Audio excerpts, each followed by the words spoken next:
So, but for our second audience question, let me pull it up here. We have it's pretty powerful too as well. It asks, how do you when conflict has gone too far and it's time to let someone go versus continuing to work through it? How do you when conflict has gone too far and it's time to let someone go versus continuing to work through it? Dr. Loretta, I'll start with you and then Dr. Cheryl. Okay, well, my first thought is something that I said a little bit earlier. It depends on what that conflict is. If it's something that's creating a really hostile or unsafe work environment, I don't have to think about it twice. They need to go because it could be something physical that's happening or whatever the situation, but the environment is so hostile or they've done something so egregious, you're just gone. And that should be in your policies as well. I like the policies. But otherwise, I think you do allow people time, like with corrective actions and various things. There are things for leaders too. You work with them, and we talked about it a little bit earlier. If this becomes a pattern of behavior and you keep apologizing, but you still have this same pattern of behavior, we need to sit down and honestly say, this is not working. It's just not working. And it's time to let that person go because you can't keep allowing that same behavior to continue.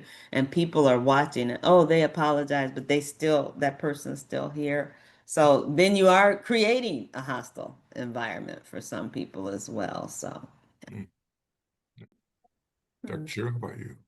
I I would say, okay, impact. It always goes back to impact, right? What's the impact of the conflict?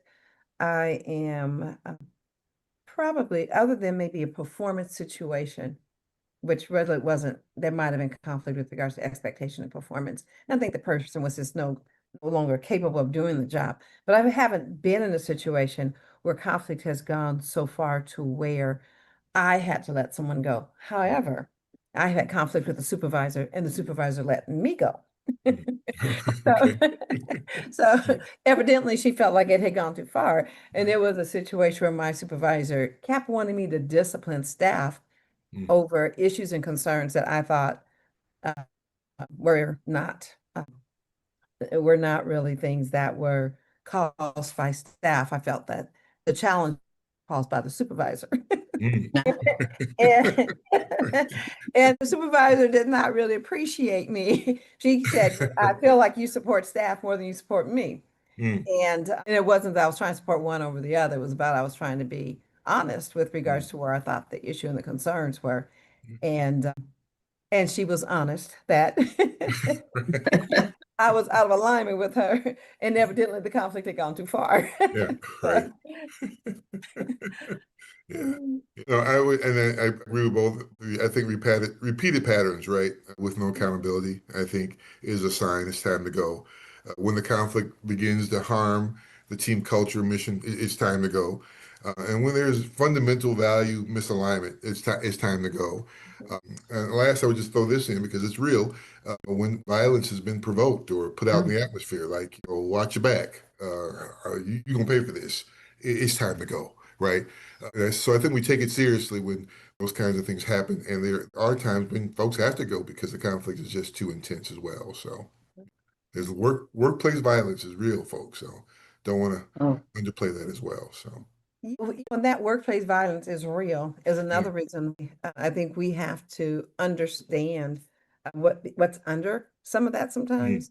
mhm. And and sometimes we think that when we terminate someone that it's out of sight, out of mind. Right. But Mhm. sometimes out of sight, and all that person has to do is they have an opportunity to go home and obsess over Mhm. what has happened. So it becomes Exactly. someone go to Right. do it with compassion Mm. and to do it in a way where they can sometimes own their part of it Mm. in it, Mhm. or again, there may be circumstances under which a person needs to be let go because of funding or whatever have you. But however it's done, we want to make sure that it's done with dignity and respect and with Mm. compassion. Mm. And when I say with compassion, how do we reduce suffering Mm. Right. and increase as much, I'll even say joy in the Mm. midst of it. How do we do things in a way that that demonstrate to others that we care? Right. Because when we don't do that, then you have more of a opportunity for a hostile environment to be created Absolutely. and violence in the workplace to be a result. Yeah. What about a nice text message? We appreciate so much what you've given to the organization, but please do not return. That way you avoid conflict. You don't have to see the person face to face. You don't have to be compassionate. You can be compassionate in the text. We've heard of stories like that, right? You get a big text, goes out to thousands of Mhm. folks. Thank you for your efforts and what you've given to the organization. We no longer need your services. Your stuff will be shipped to you in the next day's mail. Appreciate you. Goodbye. I think that No? lacks compassion Okay. and is inappropriate for someone who's been working with you and they've been providing services. You want to show them dignity and respect, and I think everybody wants. There needs to be a recognition that in our country, most people are working because they need to for their livelihood. So there Mhm. has to be some Mhm. consideration given to how disruptive losing a job is, and how do you support a person bridging to what's next. Yeah. Yeah. One of the things I'll just add to that, when you said it, of course, I chuckled a little bit because I don't think a text is the best way to let someone go. At least do a virtual meeting, if nothing else. Mhm. But there are so many remote workers and people are hired Mhm. remotely but the example you gave, Dr. Dre, was like, okay, we're in an office setting, so they're in this physical environment. I don't believe you should let a person like that go just with a text message. You should have the courtesy to speak to them and let them know why. And I agree with what Dr. Sherrill said. You've got to show some dignity. Maybe it's budgeting, whatever the reason is, but not through a text message, because I think that's just going to make them look at it's like that's all they cared about me. They Mhm. sent me a text and told me not to. And even if they are remote, they might find the location to find you because they've had enough time to think about that. But if it's some remote work, it's a possibility. They could be over in another country and it might be necessary. But I still say that would be, you'd see that person on the screen. I just don't see the text message. It's just not Or an email. the vehicle. Email. Or, nor oh an, my goodness, nor an yes. email. Or an email now. Mhm. No. Nor a mass email. Right. Right, Stop at especially not the that. mass emails.